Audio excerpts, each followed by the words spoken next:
આકાશમાં કાળા ઘુંબર વાદળો છવાઈ ગયા છે અને અનાજ દળવાની ઘંટી ઉપર લાંબી કતારો જોવા મળે છે. લોકો પેટ્રોલ પંપ પર ઝડપથી પેટ્રોલ પુરાવી રહ્યા છે.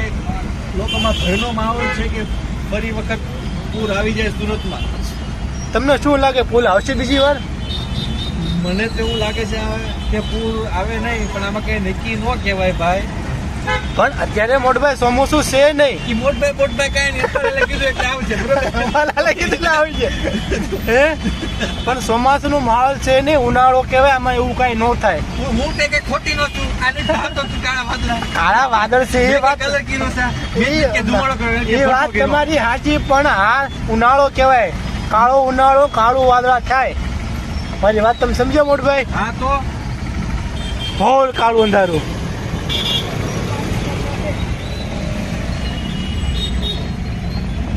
કમસે કમ કેટલા ઇંચ વરસાદ પડવાનો છે?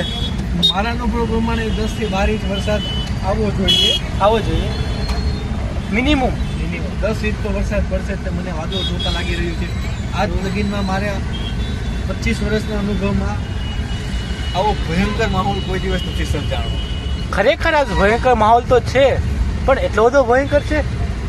હા, મને તો ખૂબ ભયંકર લાગી રહ્યો છે.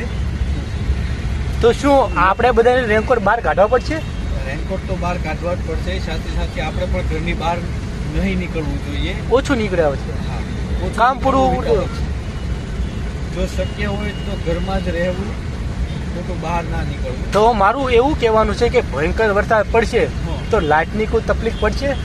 લાઇટની તકલીફ તો પવનના પર આધાર રાખે છે. જો અતિ વાવાઝોડું છે એવું કંઈ હશે. તમને શું લાગે ખાલી વરસાદ આવશે કે વાવાઝોડુંની આગાહી હોત છે? વરસાદ સાથે ફૂલ જોશમાં જો સાથે પવનની આવી ગયો છે, જો આપ જોઈ રહ્યા છો, પવન દેખ રહા હે.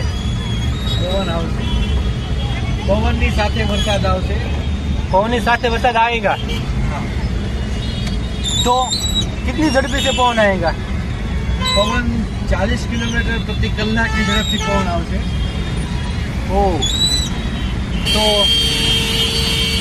જેના ઘર નળિયાવાળા પતરાવાળા હોય છે તે ઉડી જશે ને? તો એને પૂરી ઉડી જવાની સંભાવના છે.